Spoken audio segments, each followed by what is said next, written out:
And it was really intimidating in some ways. It was really frustrating to hear the things that I was hearing.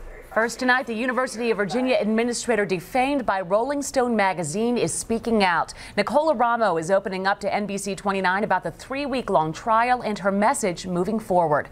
Nicole Eramo says she feels vindicated by the jury's ruling last November. And those jurors found Rolling Stone magazine, its publisher, and the author of that retracted article about rape at the University of Virginia defamed Eramo and awarded her $3 million.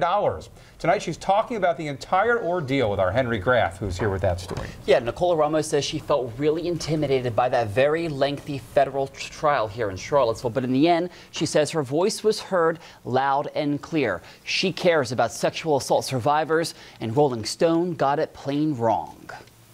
It was vindicating. Nicole Eramo reflects on some of the darkest days of her life. And to say that, you know, I was wronged in some way, it felt really good in the end, but it was a very difficult process to get there. That difficult process for her own justice started last October, 2 years after the former University of Virginia associate dean was portrayed as indifferent to allegations of gang rape on grounds in a 2014 Rolling Stone article, a 9,000-word account of a brutal attack on a student named Jackie, a story that was later retracted by the magazine and debunked. Eramo would file suit for defamation. Her day in court had finally come. I had a pump-up song every day that I would ride to the courthouse in just to get ready. It was from Hamilton. It was that musical routine, along with the support of family and friends, that got Eramo through each grueling day inside the Charlottesville Federal Courthouse, as she sought $7.5 million in damages from the magazine and its author, Sabrina Rubin Erdely. It was very difficult to sit, 10 feet from Ms. Erdely while she testified every day. I didn't anticipate how difficult that would be. I feel like if we can get these guys, we should. You know what I mean? Because we have a chance to do something important and make a difference. Just the extent to which she spoke to my students about, feeling like I had acted inappropriately.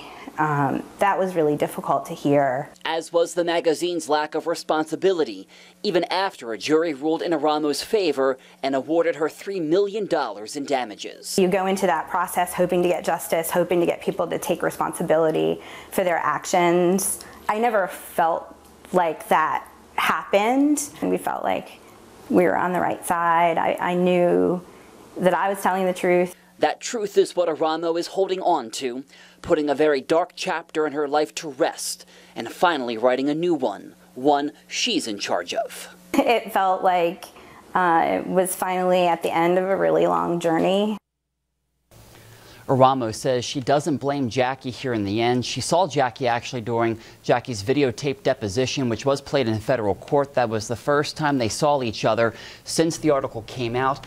And the last, tonight at 11, we take a look at the good that is coming out of all of this, how Eramo's taking money, donating money, starting a fund at the University of Virginia to fight against sexual violence, all to a new level. And that is an amazing thing to see after all she's been through, to turn it around. And yeah, she's trying to pay it forward here in the end. And while she can't do some of the stuff that she was once doing at UVA, she's finding other ways to do that in this community and have her voice heard. Always nice, good to look back, but certainly healthy to look forward. Yeah. At 11 o'clock tonight. All right. Thank you, Henry. Thank you. Well,